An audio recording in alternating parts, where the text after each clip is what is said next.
What's up, everybody? This is the Fantasy Baseball Show, and today I'll be going over shortstop for the 2021 Fantasy Baseball season.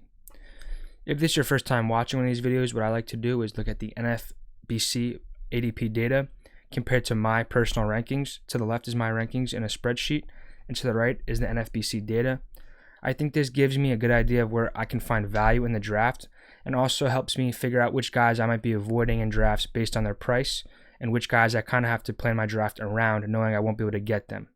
Right off the bat, a quick example is Bo Bichette. Bichette's going around pick 22. I have Bichette ranked as my 6th overall shortstop. I like Bichette. He's a great player, but I have guys right below him like Corey Seager and Alex Bregman, who, if Bregman's still eligible for shortstop, I would rather have them two. Corey Seager I'd definitely rather have at the price than Bo Bichette. He's going 15 picks later. Xander Bogaerts is going almost 20 picks later than Bichette. So both those guys I'd rather have than Bichette just based off the price. Bichette will get you more steals than those guys, but those guys will get you more homers and about a similar batting average.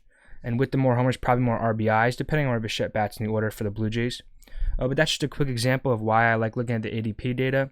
I would say this, that shortstop compared to the last three positions I did, I have definitely noticed that my rankings are probably more in line with the consensus than ever before. I don't see a lot of deviation from my rankings and the ADP data. Right off the bat, Tatis is higher in the NFBC ADP rankings than I have him. That's mostly because I really like Trey Turner and Trevor Story. Both guys are a shoo-in for at least 20 steals. At least Turner. Turner's a shoo-in for at least 20, maybe even 30 steals, with an upside of actually 50 to 60 steals, which that puts him in Mondesi in a class of their own. I'll get to Mondesi later, but I really like Turner and Story more than Tatis, just because they have a safer floor. I do think Tatis could be like Acuna and maybe have a 40-40 season, but he did slump in the second half of 2020, and he has a riskier profile. And when I'm picking one of these guys in the first and second round, I'm not saying that Tatis won't return, he's not going to not return, top 5 round value, but I don't think he's a guaranteed first rounder when it comes to the floor and the safety. If I can take Trevor Story and Trey Turner right there, I just don't see the reason to take Tatis. For that reason, I also am more likely to pick, if I can pick my draft spot in a draft, I'm more likely to pick anywhere from around 7 to 12. I really do like that 11-12 spot to get back-to-back first-round caliber players. Again, on Tatis, I think the slump scared me a little bit. The fact that he doesn't take walks as good as those other guys scared me a little bit. That being said, with Trevor Story, I am a little concerned if he leaves Coors in a trade that his value might not be nearly as high as it is, and I'm scared he might not run as much on another team. I don't think Trevor Story has the same sort of sprint speed as those other guys do. But Trevor Story is a 30 home run hitter, a 260, 270 average, and Trey Turner could be a 30 home run hitter. He's shown the pop, and like I said, there's 40 steals, maybe even 50 steals in those feet. Going down, I have Francisco Lindor at 4th, and Lindor is ranked 4th in ADP data, going at 16.5. The Mets just got him, so his runs should definitely go up. They were already pretty high, though, in Cleveland, at about 100 to 115. So I don't know how much more he could get. I don't know if 125 runs is really realistic. I guess that more depends on health than anything else. I mean, he's a great base runner. The Mets have not had a base runner like him in a long time, probably since Jose Reyes, in his prime. But that being said, as a Mets fan, happy about the trade. I don't think I'm going to have Lindor in any of my drafts. He is a 30 home run, 20 steal guy. He's kind of a shoo-in for that. The steals, though, could decline going to a team that might not want to run as much. The Mets have not been known to run. I'm sure they'll let Lindor play his game, though. They're not going to tell him. They didn't trade for him to let him not be the guy he's always been. But at pick 16.5, I already mentioned Bichette earlier. I would rather have Bichette than Lindor because I think they're pretty similar guys. And I'm probably most likely looking for a guy with a little bit more power potential in their bat around this pick. And I've just never been a Lindor guy in fantasy. The 330 on base percentage is probably, in the past 2 seasons, is probably one of the reasons I'm not as high as him and everyone else is. Trevor Story, Trey Turner, and Tatis have well above 330 on base percentages when they're doing good. But Lindor seems to max out at about 350. And I just don't know if that's the kind of guy I want to draft in the early rounds. Moving on, after that, I have Xander Bogaerts, Bo Bichette, and Corey Seager. I kind of have these guys in a clump, even though they're not really the same profile. Like I said earlier, I'd rather take Bogaerts and Seager over Bichette with the price being there. I think Bichette might have been accelerated along draft boards a little too much too quickly. He's only had, from what I have in my Excel spreadsheet, is 75 games with 16 home runs, 50 runs, 44 RBIs, and 8 steals. So that puts him about on pace for 30 home runs, 100 runs, about 100 RBIs, and 16 steals, maybe a little bit more. And that's my biggest concern with Bichette, is that drafting him at his price, I don't think we're drafting him for 16 steals. I think they're drafting more for 25 steals. And I think I can make those steals later. I can make those steals up later with guys like Dylan Moore and Andres Jimenez as my shortstop and utility or middle infield. So I think I'll get to that later when I talk about later round options. But I think if you're drafting Bichette for the steals, there's better alternatives, and you're better off getting a guy like Corey Seager or Xander Bogaerts, where you can count on the power and the counting stats a little more, and you don't have to just pay it. You don't have to pay as high as a price as you have to pay for Bo Bichette. That's my biggest concern with Bichette, is the price. Moving down, I have Alex Bregman, and this might be a mistake by me. In my spreadsheet, he's categorized as shortstop. I don't know if he's shortstop eligible anymore, because Correa probably played enough games last year where he didn't have to play shortstop. But if Bregman is shortstop eligible, I'll take him right around pick 35, 40, where Seager and Bogaerts are going. The down year doesn't concern me, and he can get a couple steals. In 198 games, he only has 5 steals, so that's really negligible. It's less than Bogaerts, but I like Bregman a lot. And a note I wanted to make, that in a points league, Bregman becomes probably the second or third ranked shortstop. If he's shortstop in your league, second or third ranked shortstop. He walks more than he strikes out.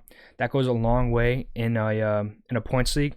And another note I made in the second base video was that, interestingly enough, the top steal guys, Trey Turner, Trevor Story, Tatis, and Mondesi, they're all shortstops. And in a points league, that doesn't have nearly the amount of weight it has in a rotisserie league. So keep that in mind for you points leagues players. When you're looking at people's rankings, when you're watching these videos, keep in mind the reason Tatis and Turner, one of the reasons they're so highly pushed up, is because of the stolen bases. And in a categories league, that scarcity for that stat is so important. In a points league, though, all points are equally weighted. You don't have to get a scarce stat like a save or a stolen base. So keep that in mind. Bregman and guys like that become a lot better. A guy like Freeman, who doesn't steal at all. A guy like Bogaerts, who doesn't really steal that much. They all become way better in a points league where their steals don't have nearly the amount of value. And getting to that, next ranked is Mondesi, who in a points league, you really don't even want to draft him. He's going to be so inflated by Roto League rankings that he's going to be too high on draft boards. Mondesi, like I said with Trey Turner, is probably one of the only guys in the league that realistically can get 60 steals. He showed an insane amount of running last year. I think he got 27 steals in a shortened season. That puts him on a 65-plus stolen base pace. In 161 career games, he has 67 steals. He's a complete game changer at the position.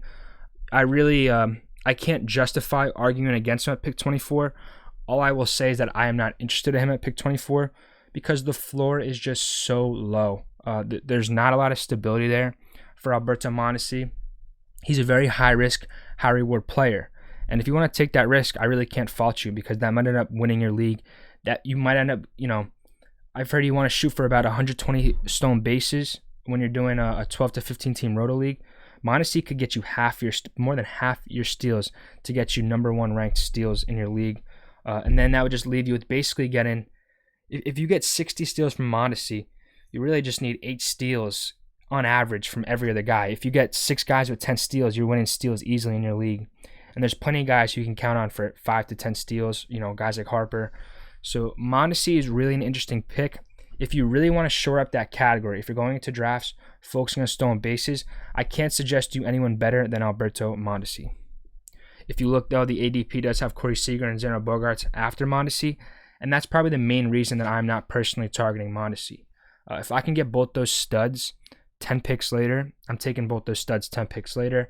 I can get a pitcher or maybe another bigger power bat where Mondesi's going around pick 24. Moving down in my rankings, I have Tim Anderson, and that goes in line with the NFBC data so far. Tim Anderson's not a guy I'm too crazy about.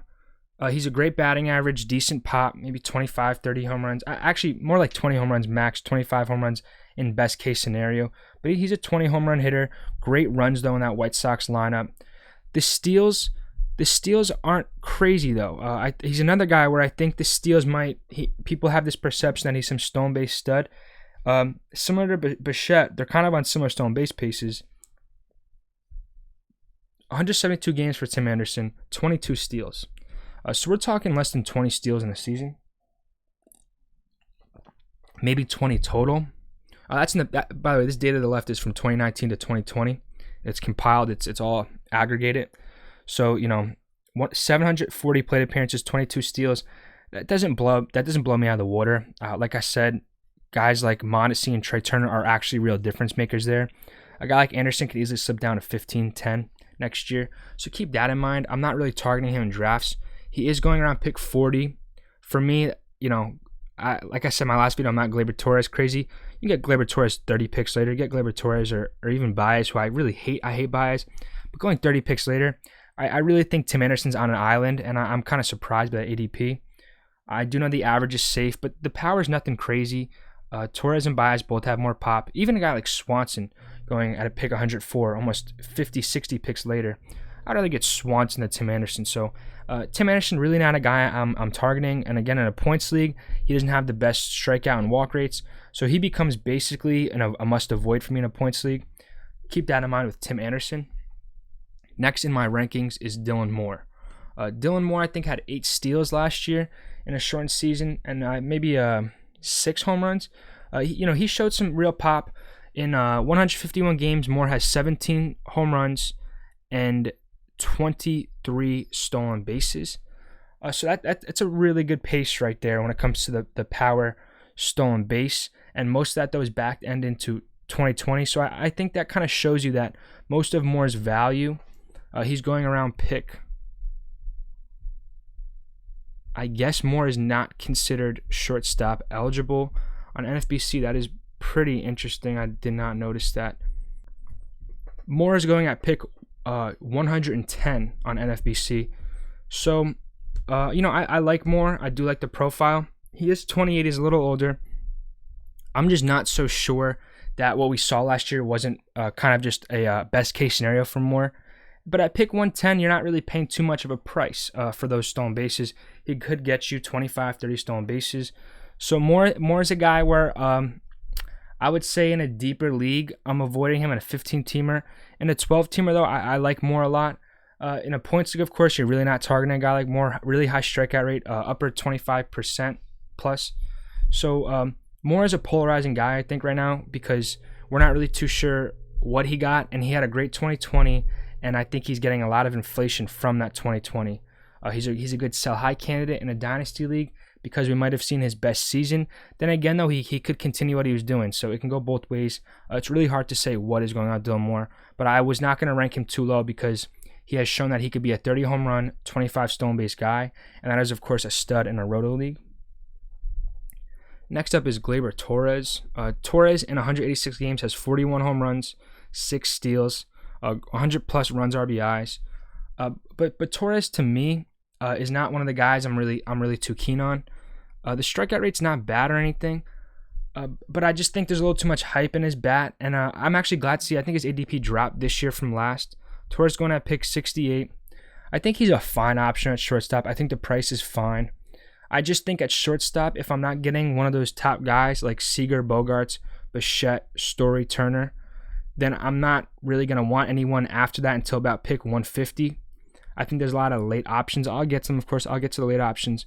But Torres, he's not a 40 homer guy in a season. He's a 40 homer guy in 186 at bats.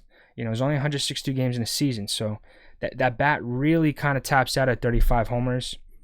Keep that in mind. I think a lot of people look at Torres as a guy, and I'm not saying 35 isn't anything crazy, but a lot, he's not really too different than Dansby Swanson, who could hit 30 home runs and get you more steals. I'll get to Dansby Swanson right now. Dansby Swanson, 187 games, 27 home runs, 15 stolen bases. So the home runs aren't there like Torres is, but Swanson was a number one first round overall pick, first pick. I think Swanson could have his best seasons ahead of him. He's only been getting better the past 2 years. He's definitely an interesting guy. In between Swanson in my rankings and Torres is Didi Gregorius, Carlos Correa, and after him is Andres Jimenez. I think Didi is being slept on this year, absolutely slept on. He's going at pick 164. I think Didi's guaranteed to get you a 270 average, 20 to 25 home runs. Not a lot of steals, but there's 90 runs, 90 RBIs in that bat. I'm not sure if he's still with Philly or he's a free agent. They have him marked as Philly right here. I thought he was on a two-year deal there. I would really want it Didi to go back to the Yankees for that field, that short porch in right field. But with them signing LeMahieu again, I don't really think that's viable anymore. Getting back to Torres to compare that to Didi, I don't think Torres is going to be at shortstop for more than a year or two. It really seemed like that wasn't really his natural position the past couple of years, and that he's more of a second baseman. But with the Yankees getting DJ, he's kind of stuck there for the next couple of years. So wherever Didi goes, he's going to be playing every day. He's going to get you the counting stats. I think Didi might be my most targeted shortstop in redrafts this year. Going at pick 164, I remember him being way higher than that in previous years. He didn't really have a bad year in 2020. Let's pull up his Fangraphs page. 10 home runs, 284 average, 340 on base, only a 12% strikeout rate. You know, in 60 games, 10 home runs, 34 runs, 40 RBIs. You can't do this, of course, but you multiply that by 2.5. That's 25 home runs, 75, 80 runs, RBIs. At pick 164, that's a valuable pick. Didi's definitely my value pick of shortstop. You know, if I'll do that every video, the one guy that I'm not saying he's the best guy, but the best value for me this year is Didi Gregorius. Definitely keep him in mind. He is my 13th overall shortstop. After him is Carlos Correa. Correa is actually going 30 picks before Didi so far, according to NFBC data. And I'll be honest, I'm not really going to get too many Correa shares. I'm not saying his price is bad, but I think he's a declining asset. The health wasn't too big of an issue last year. Let's pull up his Fangraphs page real quick.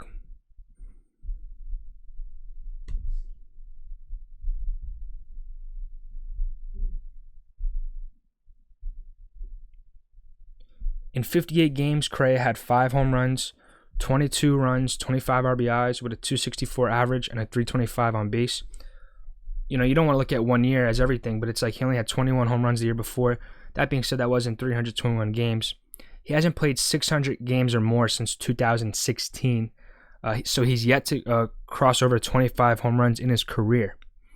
Keep that in mind. He's going 30 picks before Didi, but he's yet to have more than 25 home runs, which you're basically guaranteed to get from Didi. With a better average from Didi and with a similar on base from Didi now, Correa hasn't had an on base percentage above 360 and since 2017, where he had 391. That was a career high by a lot. So, you know, Correa, of course, still a young-ish guy, I think. 26, you know, he could be going into his prime or he could be on his way out. Interesting guy, a lot of hype when he was coming up. Round 1, you know, first pick in 2012 in the draft. But I just don't think that price is really fair price considering Didi's going 30 picks later. That's what I like to do in these videos. I like to make comps. I like to compare guys' stats. And if you can get a guy like Didi 30 picks later than Correa, I just see no reason to draft Correa. That means you can get, when you skip over Correa, you can draft 1 or 2 players before you get the same production from Didi.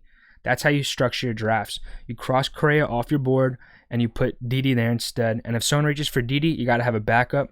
And I'll tell you, the backup I would have, who I have ranked after Dansby Swanson, is Andres Jimenez. I think that move from Citi Fields to the Cleveland Stadium, I don't know if it's Progressive Park. I think that's a great move for Jimenez. I think that basically keeps his power at about 15 home runs, 20 best case scenario. I don't think next year, but I do think he can get 15 home runs next year with a 25 stolen base season. I think he has that. And on the flip side of what I said with Lindor, maybe not running as much with the Mets, the Indians are going to let Jimenez run his ass off. So, you know, he might be stealing half the time he's on first base. And with a guy who has a decent average, not crazy on base, you know, he's maybe a 320, 330 on base. He's a guy who gets a better look in an average league compared to an on-base league. You know, the average isn't crazy either, though, but I see a lot of development from Jimenez. He's not an old guy. He's actually pretty young, 22 years old. Had some prospect pedigree. His best season in the minors, batting average-wise, in any substantial at-bats, was about 282. That was a 348 on base with 28 steals in 350 games. So, we're talking a guy who could swipe 30 bags in a whole season. He's yet to play more than 500 games. In 480 games, he had 28 steals. So this guy doesn't get caught either. 8 steals to 1 caught stealing last year for the Mets. So I like that success rate a lot. And I think Jimenez is a perfect middle infield option to put in your lineup every day. Because now that he moved from the Mets to the Indians, he'll be playing every single day for them. He is their starting shortstop. If he stays healthy, he'll be getting 160 games, maybe 155 games. Jimenez is a guy I love as my middle infield just because those 25 steals are so important. Those 25 steals are so important, and I'll take the hit in power. I'll take the hit in maybe RBIs. I don't think you're taking any hit and runs with him, but I'll take the power and an RBI hit because those stolen bases are more scarce categories, and I can get a guy for an outfielder, a guy like Jesse Winker later. There's decent power options late, but mostly in the outfield. So keep Jimenez in line for a middle infield option. Really like him a lot, but this position drops off quick. Don't be counting. Obviously, this goes without being said, but I have Jimenez ranked as my 16th ranked shortstop. I would be a little scared if I didn't have really 2 shortstops already, because God forbid someone gets injured. I'll probably go into most drafts just drafting 1 before Jimenez, but shortstop is not a position where you can get, a sleeper guy late. Maybe Gene Segura, Paul DeYoung. So make sure you have at least 1 shortstop before you get to Jimenez. Jimenez is a middle infield only. Obviously, in a 15 or 20 teamer, yeah, you're going to have to go with Jimenez being your number 1 shortstop. But in a 12 teamer, Jimenez cannot be your first shortstop picked.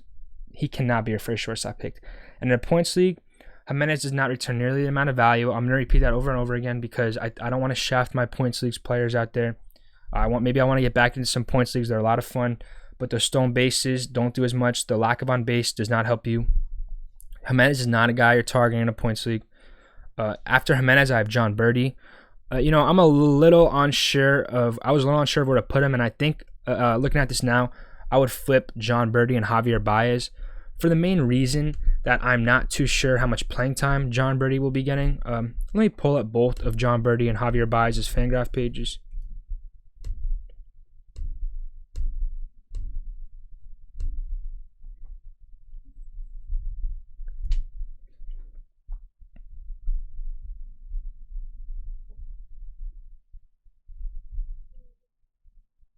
Okay, I'm kind of surprised. Steamer has John Birdie getting 470 at-bats with that 24 steals, but only 56 runs and 40 RBIs.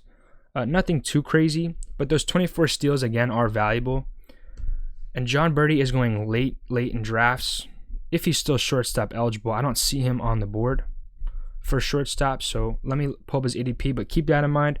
John Birdie might not be shortstop eligible depending on your league. In NFBC, he's not going to be shortstop eligible, it's looking like.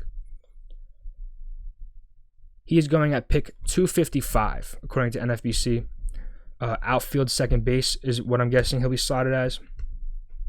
Definitely keep those 20 steals in mind. But Javier Baez. Javier Baez had a really bad year last year. No surprise about it. Career low 3% walk rate. And a career, not a career high, but career high 32% strikeout rate, except for his first rookie season. So second highest strikeout rate and his lowest walk rate in his career, with a horrendous 200 batting average with a 240 on base. He did have 8 home runs though, only 3 steals. Steamer thinks he'll get 700 at bats next year with 31 home runs and 12 steals, 81 runs, 81 RBIs. I think that is a very, very nice optimistic projection for Javier Baez. The on-base percentage has never been above 330. So, we're not looking at a guy who's really guaranteed to have a lot of good plate discipline. The strikeout rate's always been high, always been about 25%.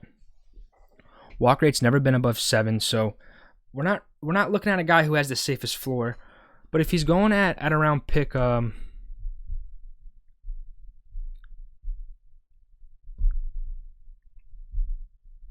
he's going at pick 72. Oh, no. I am not taking Baez at pick 72. I'd rather have Dansby Swanson, safer profile. Wow.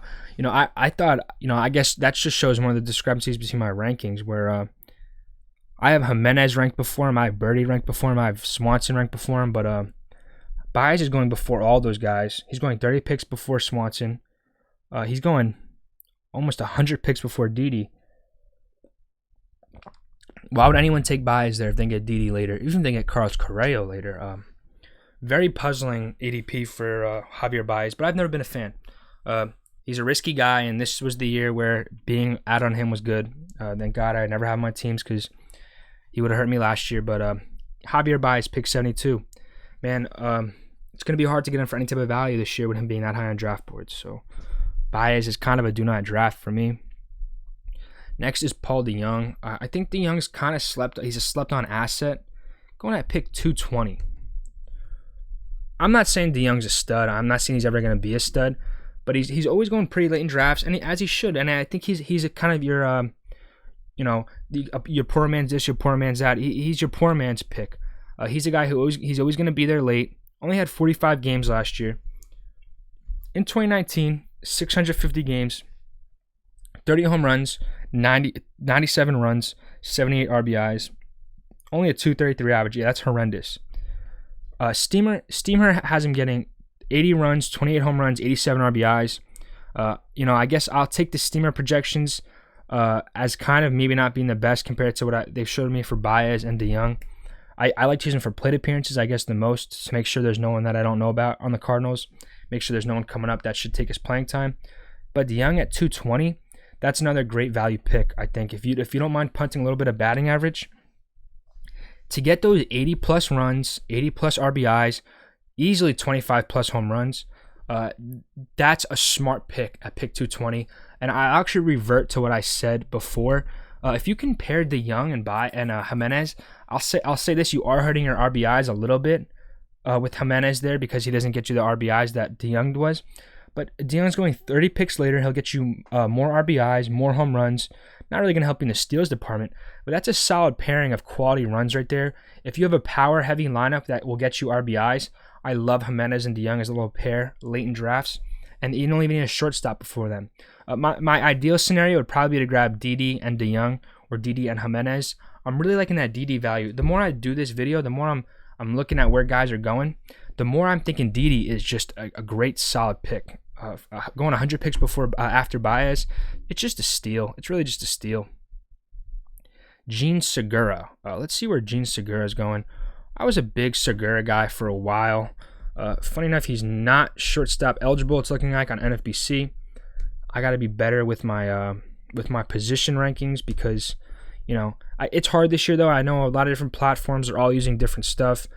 Some are using 5, I think. Some are using 7. Some are using 8. Some are using 10. Segura is going at pick 196. Segura is a solid bat. He is aging though.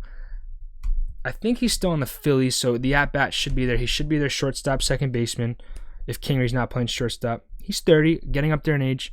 But going at pick 190, 196, I think that's about right for Segura. I really don't see myself targeting him too much. 7 home runs last year, I like that.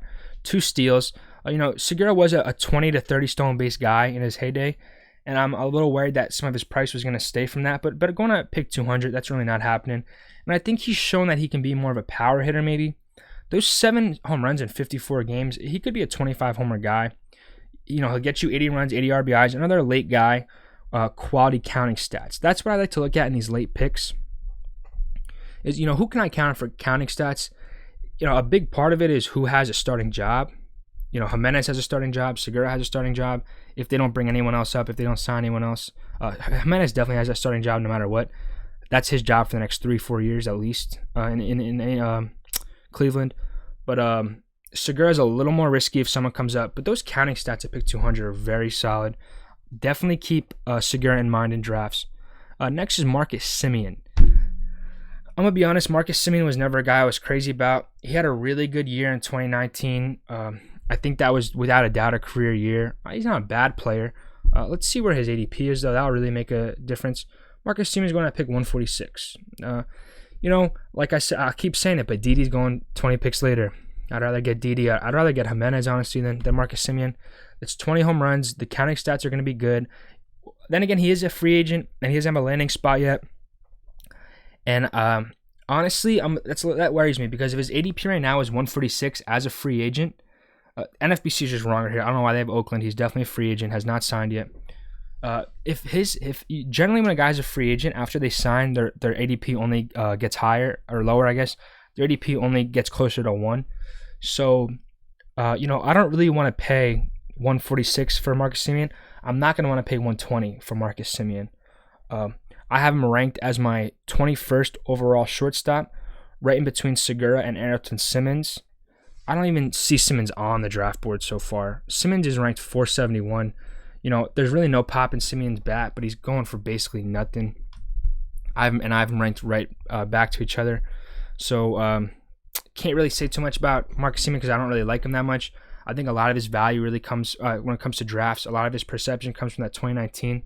The power's there; it's not bad, but he's just not really a difference maker to me. He's not. You're not really getting a great price on him, honestly. Like I said, Didi's going 20 picks later, so not a guy I ever target. I never target Marcus Semien. There's always options later in drafts that are better, so I never really understand his draft price. Luis Urias is one of my favorite guys to talk about. I'll kind of compare him to when I talked about Luis Arias in second base. He doesn't have the skills Arias has. At least he doesn't have the skills Arias has in the majors.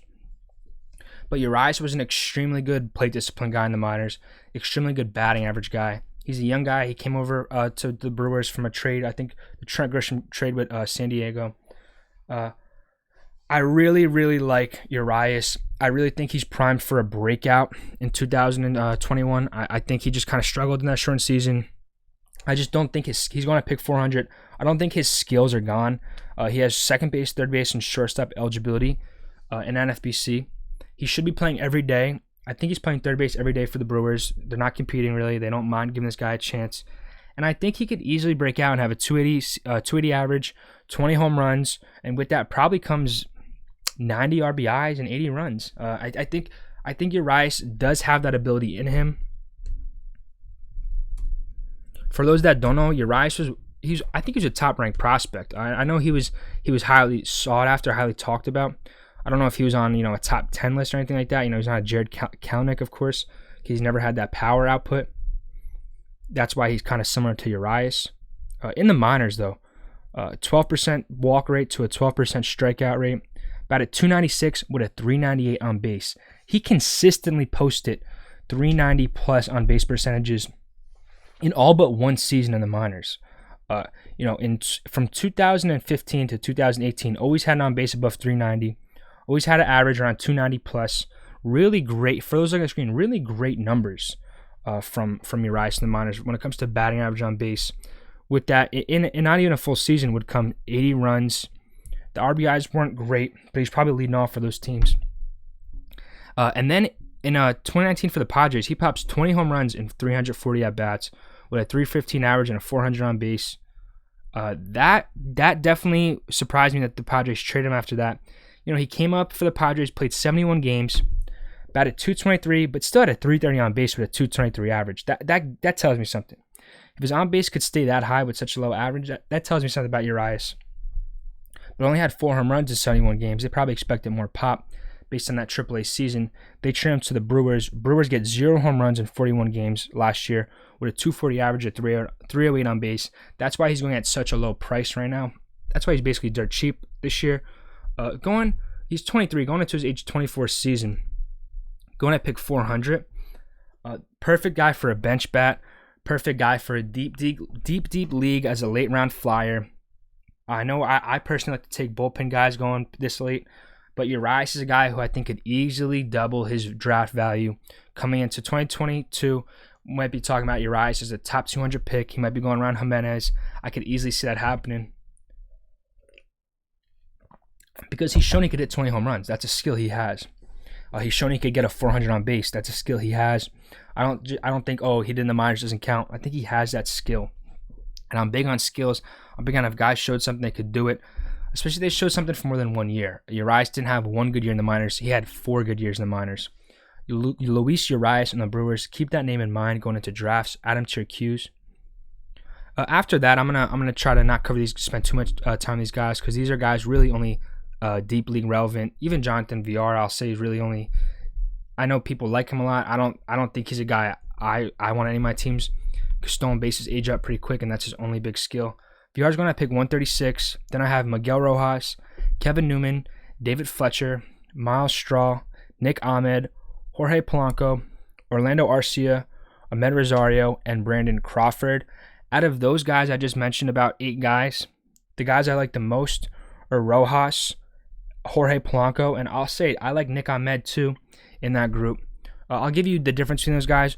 Rojas can get you a good batting average, not a lot of pop, maybe 10, 15 stolen bases. He's older though, so I don't know how many stolen bases he'll really get, but I think he had a good amount, maybe like 6, 7 last year in the shortened season. Jorge Polanco is a good power bat, nothing crazy, going 208 games, only 26 home runs, so actually not nearly as much as I thought he had. But Polanco's solid for the Royals. He's playing my bad, for the Twins. I got confused with the guy on the Royals. Soler, that's who I got confused with. Polanco's a decent option. We're talking late guys. We're talking, these are really only deep league relevant. I don't want to spend too much time on them. Just want to make sure you have some names. Polanco picked 207. I really don't like that personally. David Fletcher is going 10 picks later. I like Fletcher better than Polanco. The power's not there for Fletcher, but great average, good runs. I would rather have DeYoung than Polanco. I have him ranked higher. Kind of surprised DeYoung's going lower in drafts than Polanco. Wander Franco when I picked 275. That's about right. Can't really argue with that. Joey Wendell. I don't know if the playing time is going to be there. That's why I'm avoiding him. Unlike a guy like Luis Urias, that's why I think Luis Urias is a great pick, because he's going to be starting every day. And any guy starting every day that's going to pick 400, I'll take for the counting stats. Joey Wendell's not going to be starting every day, and once Franco comes up, his playing time's questionable. Rojas at pick 381, I think he's playing every day, so I don't know why he's going that late. Rojas was solid last year. I think the StatCast numbers suggest he was legit. So Rojas at 381 is really good value. Orlando Arcia at 504. Arcia should be starting every day for the Brewers, so another deep league guy. Arcia is going to be getting playing time. He's going to get you some counting stats. Nothing crazy from Arcia. The last guy I want to talk about is Kevin Newman. That's the guy I want to end this video on. Kevin Newman on the Pittsburgh Pirates should definitely be starting every day for the non-competing team.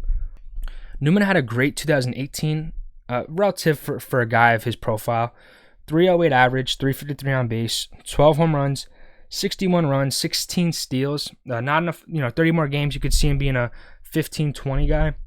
And going at pick 500, that's a pretty good pick right there, I think. He struggled a lot in 2020. 224 average and a 280 on base. So, Newman is not a guy who, it's not no risk. Steamer has him getting 470 at-bats. I guess he spent time with Eric Gonzalez. But I like Newman that late.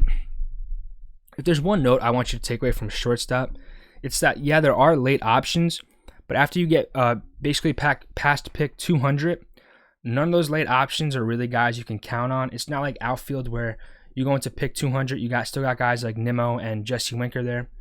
After you get past pick 200, you're taking a risk. It's very top heavy. Shortstop is very top heavy. If you notice, compared to other positions, the top 8 shortstops are all going before pick 36. Let's do a little bit of quick math right there. You have catcher, first base, second base, shortstop, third base, outfield, starting pitcher, right, RP. So depending on how you categorize RP and SP and outfield, we're talking, because outfield, you kind of got to change it because there's 3 times as many outfielders. Talking anywhere from about 7 to 9 positions. So if you have 35 picks divided by 9, you would expect there to be about four guys from every position picked before pick 36. Shortstop has double that. Shortstop has 8 guys picked before pick 36. I think that just shows that getting one of these top 8 shortstops, I put Xander Bogaerts as the cutoff. I don't include Tim Anderson in that. Getting one of those top 8 shortstops is probably something you want to do. Even if that means getting Mondesi, even if that means getting guys like Lindor, who I'm not as crazy about. you kind of have to play the game and then keep up with the crowd, because you'll be left out taking risks on guys like Baez, Correa, Swanson, Edman, Villar, Simeon, Cronenworth. Didi's different. I like Didi. Han-Sang Kim, a risk. Jimenez is kind of a risk. Polanco is definitely a risk. I guess you could put Tim Anderson, Gleyber Torres in that, but they're going a little later, and but that makes me like Torres a little more because you're going 30 picks after those guys. But top 8 players within the first 36 picks. That definitely means shortstop is without a doubt the most top-heavy position. Let's take a quick look and see how other positions go up to that. Catcher, 1 guy in the first 36, and he's going at pick 36. First base, 4 guys in the first 36. Second base, 2 to 3 guys going in the first 36 if you count Merrifield. Third base has 1, 2, 3, 4, 5, 6 if you count Alex Bregman at 39. So it's really 4 guys going to the top 36 at third base, maybe 5 if you count Bregman. Outfield, I expect the outfield to be the most, but like I said, you need three outfielders, so it's not a 1-to-1 comparison. Outfield, we're looking at about anywhere from 10 to 11 in the first 36, really 9 if you cut off at Robert, but that's a steep cutoff to cut it just at 36 like that. So about 11 guys in the first 36. You divide it by 3 though, because you need that many outfielders. You're really looking at 3 to 4 outfielders, and outfield's by far the deepest position. You go down to guys like Kyle Lewis, Mike Yastrzemski, Dylan Carlson, Mountcastle, Jorge Soler, Michael Brantley going at pick 160, Gallo, Clint Frazier, Max Kepler, Schwarber, McCutchen, Winker, Knelek, J.D. Davis, Lorenzo Cain, Brandon Nimmo. Outfield's definitely a way deeper position, so I don't categorize it the same way. But even then, it's still, if you divide it by 3, and maybe if you divide it by 5, it doesn't work like that. Even divided by 2, it's still less than the 8 in shortstop in the top. If you go to pitcher has 13 in the top. Okay, so pitcher is more top heavy than shortstop. Not surprised by that. I thought it was going to be outfielder and pitcher were the only ones that were going to compete. Pitching. I'll get to pitching after I cover third base and outfield. But pitching is definitely, when it comes to strategy, it's definitely the one that you have to have the most planned for. You have to have a list of 10 starting pitchers that you have planned for. But just keep that in mind looking at this, that shortstop is the most top-heavy offensive position. Let me know what you think that means about shortstop, whether that means you avoid shortstop earlier, or if you have to attack, maybe even get 2 of these guys in the top 8. I really appreciate the feedback, guys. I really appreciate the comments. Please leave a like. Please subscribe. My Twitter and Instagram are in the description. Please follow. I love engaging with you guys. I love all the feedback you guys have been giving. I'm really excited for this fantasy baseball season. I want to be more consistent with these videos. I want to get third base out before February. My voice is starting to go a little bit, so I got to cut this off. But thank you guys, and have a good one.